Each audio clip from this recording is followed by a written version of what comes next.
Hello everyone, Mark Houlihan here for Speedway Motors. I am with Mike Hamrick with Wilwood Disc Brakes, and today we are going to discuss disc brake caliper pistons and brake pads. Mike, tell us a little bit about the importance of the caliper piston.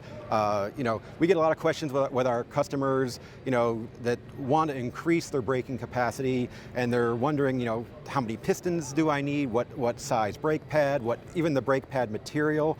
And we all know it's relevant to what they're doing with the car. So there's some questions that have to be answered. So how do you help your customers?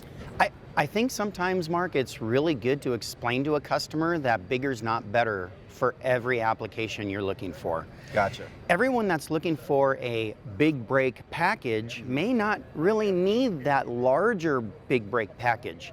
And then they don't understand that sometimes the larger big brake package isn't going to be necessarily what they want for their type of driving and their wheel size.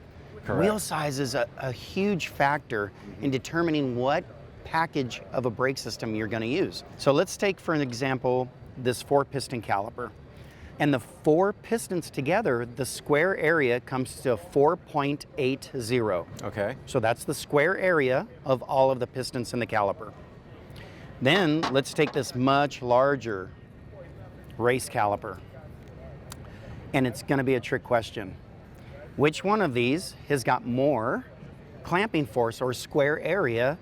So it's a trick question. Give me the answer. I would think larger caliper, more pistons, this is going to have much more brake effectiveness than this caliper. And it's not. Wow. This one Okay. is 4.06 square inches, but it'll also work up to a 15-inch diameter rotor, Okay. where this one will only work up to a 12-inch diameter rotor.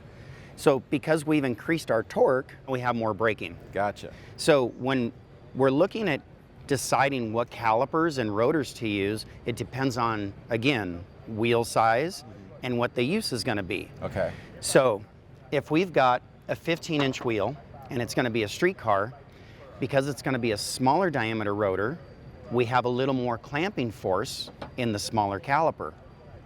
Gotcha. If we've got an 18-inch wheel on a pro touring car with a 14-inch rotor, we have more torque. Correct. So we use less clamping force because we've increased the torque dramatically. I got you now. Okay. Now, the other big thing is people don't realize calipers get bigger because they hold a bigger brake pad. This use in a 15-inch wheel, you're not going to be using it like you would in an 18-inch wheel on the track. So we need more volume, and you can see how much thicker the brake pad is. That's volume. That's what we're looking for.